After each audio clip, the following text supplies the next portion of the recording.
Le trouble anxieux suppressif réduit la qualité de vie d'une personne et l'empêche de trouver un emploi. Sans aide professionnelle, il est impossible de se débarrasser du problème. Au fil des années, la santé mentale de l'individu s'est détériorée et il est difficile de trouver une issue à cette situation. Aujourd'hui, la dépression fait partie du système pathologique et les sociétés pharmaceutiques s'intéressent donc à la promotion de médicaments appelés antidépresseurs. Les médecins ont prouvé que l'anxiété prolongée, la douleur ou le fait de rester dans des situations extrêmes peuvent provoquer des symptômes dépressifs chez les personnes: indifférence, culpabilité, perte de motivation, détermination du trouble.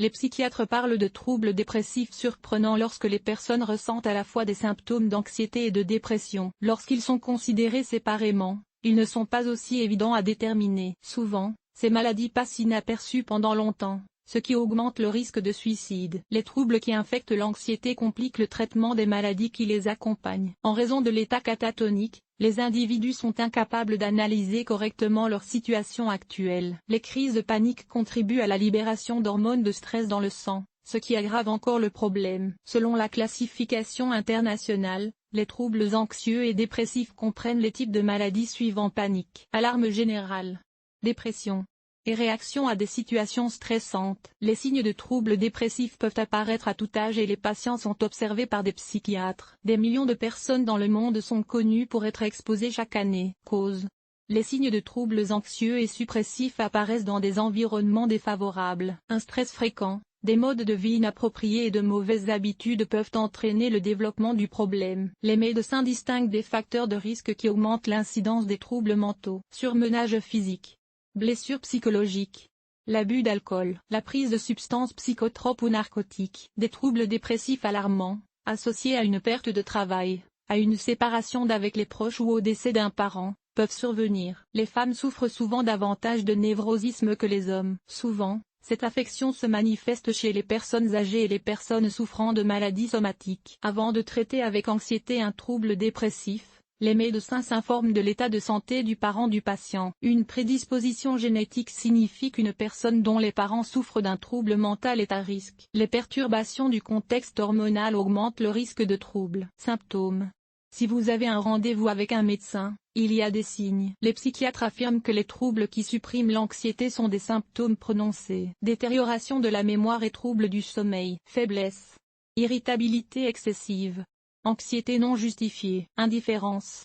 Cependant, un trouble dépressif mixte et alarmant provoque chez une personne un emballement du cœur, des tremblements des membres et des troubles digestifs. Le patient est préoccupé par des douleurs au niveau du plexus solaire. Il se plaint souvent de souffrance et de sueur. L'état peut durer plusieurs mois et l'adaptation sociale de l'individu se dégrade. Diagnostic: le trouble de la suppression de l'anxiété nécessite l'intervention d'un spécialiste. En effet, les symptômes de la maladie doivent être vérifiés de manière plus approfondie et le choix du traitement doit tenir compte des caractéristiques physiques du patient. Il existe des méthodes pour identifier les troubles neurologiques. Il s'agit notamment du test de la couleur verte et des tests de Montgomery et de Hamilton. Le médecin traitant parvient à déterminer la présence d'un problème grâce au tableau clinique, lorsque le patient associe des signes surprenants et dépressifs. Dans la plupart des cas, avant la découverte du syndrome, on ne sait pas à quel médecin s'adresser pour venir consulter un thérapeute. Il oriente le patient vers un psychiatre. En outre, le médecin procède à des analyses générales de sang et d'urine. Pour exclure les maladies somatiques dangereuses et la tomodensitométrie du cerveau,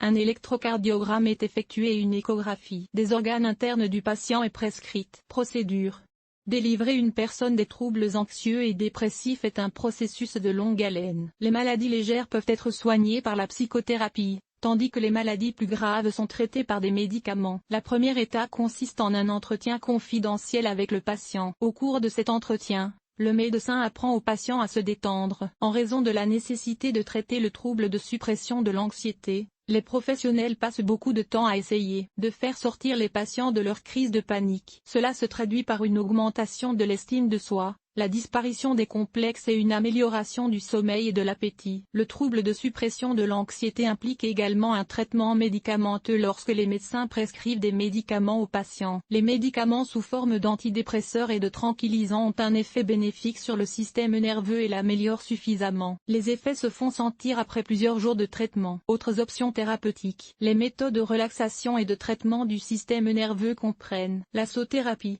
La darsonvalisation. L'acupuncture. Ces procédures permettent non seulement de normaliser le sommeil, mais contribuent également à lutter contre le pessimisme. Les personnes sont plus positives et confiantes et le processus de guérison est accéléré. Prescrire de la physiothérapie et prescrire un médecin qui a préalablement étudié les antécédents du patient. Prévention.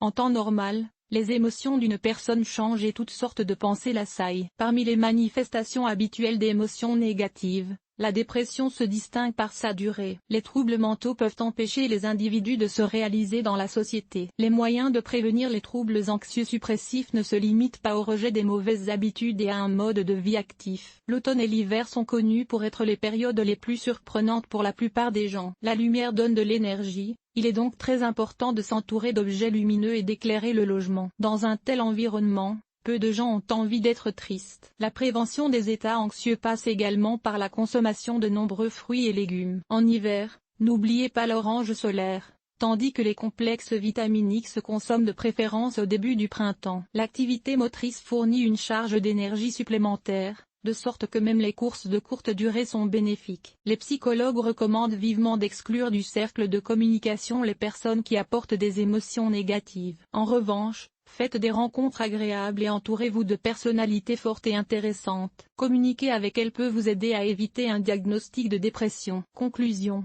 Les troubles anxieux de la suppression compliquent l'intégration des personnes dans la société parce qu'ils sont traités pendant une longue période et qu'ils nécessitent la participation active du patient au traitement. La psychothérapie a pour but de persuader les personnes de se faire soigner et d'organiser leurs pensées. Les syndromes dépressifs touchent principalement la population des grandes villes, en proie au stress et à la surtension. Le travail du psychothérapeute consiste à éliminer le principal symptôme du trouble, à savoir les pensées perturbatrices qui empêchent les gens de profiter de leur vie. Les causes de l'anxiété pouvant être multiples, il est important d'aborder tous les aspects de la vie humaine.